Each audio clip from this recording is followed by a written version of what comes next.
Hey, good morning, friends. Mark Holmes here with my buddy Cowboy Jobu. And as always, thank you guys for watching, commenting, subscribing, and being part of the Jobu Sports Report. Without you guys, man, this doesn't work. Let's get open for business and let's wake up the football gods. Wake up, guys. I did my fireside chat last night with a heavy heart thinking about El Paso and, putting up my thoughts and prayers to everybody who has been touched by violence, not only in El Paso, but Las Vegas and the Navy Yard here in Washington and Columbine. Throughout, these are lives that don't have a chance, that have been extinguished. And thinking that how bad it was just going to bed last night. And here it is. I wake up and see there's another one in Dayton, Ohio. Another 16 victims, another 9 people. We got to stop this somehow. This is ridiculous. It's no rhyme or reason. It doesn't matter if you're going to the movies or going to church or going to a softball game or going shopping or a nightclub. This is what we always talk about that happens in the Middle East. This is terrorism. You don't know where it's coming from. We got to stop this hate. You know, I am multiracial. My family and generations, my people, some of them were brought from Africa, some of them came from Ireland, some of them were already here. Black, Irish, Indian. I'm an American mutt. You guys look at me and say, hey, he's a cool dude and stuff. You know why? I'm just a person. A person that you took the time to get to know by watching. If we get to know people, we find out that we have more alike than what's different.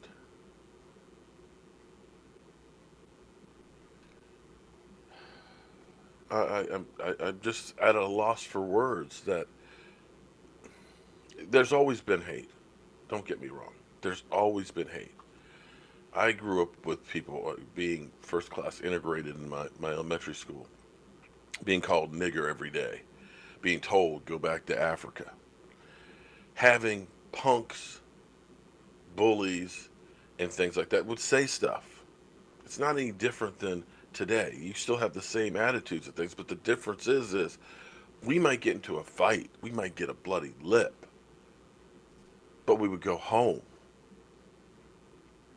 Now, instead of having to actually physically fight for your beliefs there and things like that, it's so easy because you could just get a gun and just spray the crowd and never have that physical confrontation where you have to man up. I fear for us. I really, truly fear for us. Don't know where it's going to end. But, like I said last night, what happened in El Paso by Tuesday will be forgotten. And with Dayton, it might be forgotten by today. And that'll be forgotten because there'll be another one next week.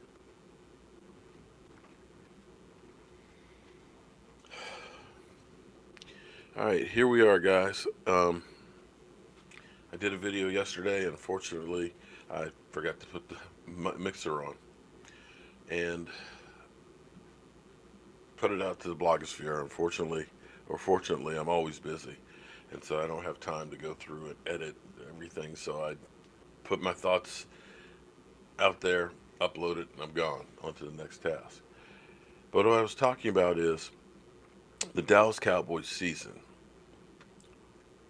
is really, to me, in my mind, going to come down to two players that didn't play last year.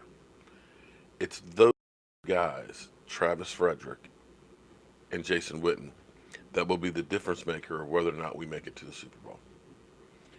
If you look at the Dallas Cowboys and you looked at where we were, We got Amari Cooper. We were able to stretch the field. The offense got better all the way around.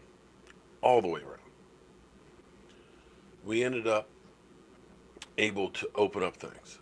But our shortcoming was when we got to the playoffs, Ndamukong Suh threw Joe Looney in the offensive line around, so we weren't effective with Zeke Elliott. And the red zone is an area that we suffered on.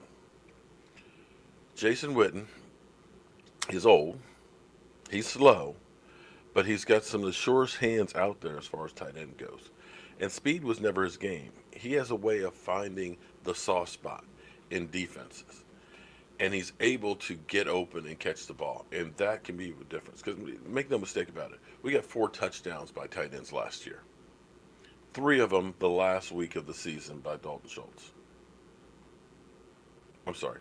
Yeah. That's not a lot of production. 1 touchdown out of 15 games. You need more production. And here's what happens when you get in the red zone. One of the reasons why it's so difficult is the field is shrinking. The defense is compressed into a smaller area. There's less space to operate. And that's where Jason Witten can come in. And here's a clip from practice, because this gives you an idea.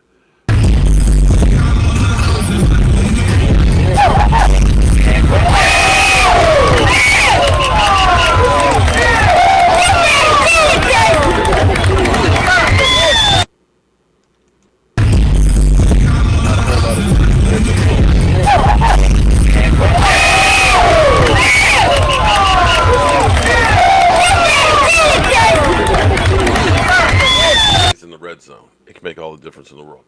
And if you don't believe what I'm saying, because this is one of those things that you hear from the talking heads, and I had this set up.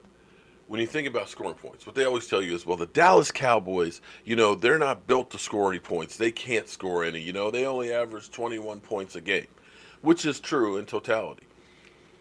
But you have to look at the first half of the season versus the second half. I mean, when you think if we scored 8 points against the Carolina Panthers, come on, that's going to skew the numbers down. And as you look at some of the teams in here, you see Kansas City led the league at 34, and the Rams 30, New Orleans 30, New England 27, Pittsburgh 26, Chargers 26, Seattle 26. You get all the way down to 21, where we have 21.4 points, where we look terrible. But what I want you to pay attention to is, because that's the whole season. To me, there's 2 seasons for the Dallas Cowboys last year. There was before Amari Cooper and after. We were 3-5 those first 8 games, and we were 7-1 those last 8 games. That's a big difference between the two. And if you look at the trend, the last 3 games of the season, we averaged 27.3, which is a lot better than what we started out with. So we were trending truly up. Now here's the amazing thing. We kicked 36 field goals last year, making 29. Hypothetically, let's say we can convert one of those field goals into touchdowns. That's 4 points difference, okay? And when you look at having a Randall Cobb and now Jason Witten, having Travis Frederick back and the offensive line shored up, having a different offensive philosophy, that does not seem like a reach. And if you add 4 points onto where we are right here, that gets us to 25.4. That gets us up here right around the top 10. And that's a marked improvement right there. So it's not a matter of, well, this offense isn't built to be able to score and they're never going to be able to score. No, that's not true. Because I've seen Dak Prescott take the team with, 50 seconds left down the field, mixing between passing and running the football, and we get a touchdown. You can score if you want to score, but it's not the philosophy of what the team wanted to do.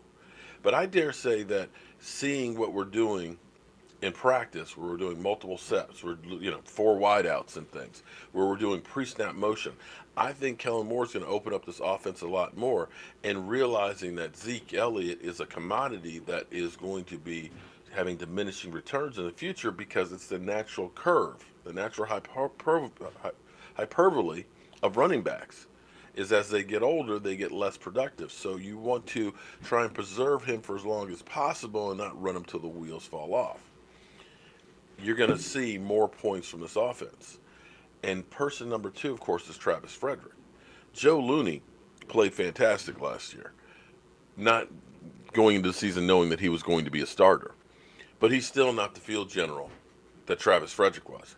Travis Frederick was still on the sidelines helping make the calls and stuff. But when you have an all-pro going back into the lineup, that's huge. I dare say that Anamika Sue is not going to just throw him to the side like a rag doll when you're talking about running the ball in playoffs. And those two guys right there will make this potent offense that much more potent. And to me, will be the difference of whether or not this team can challenge for a Super Bowl or not. And make no mistake, Jason Witten is not coming back to be a cheerleader. Jason Witten is not coming back just because he didn't like being in the booth.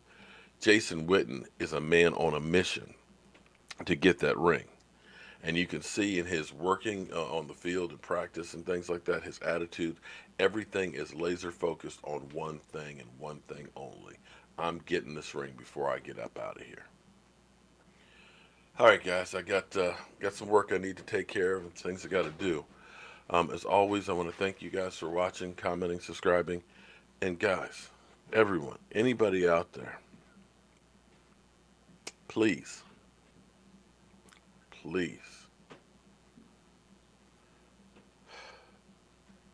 take time to get to know other people, people's with different views and different opinions, and understand we're all people with the same wants and desires. I'll see you guys.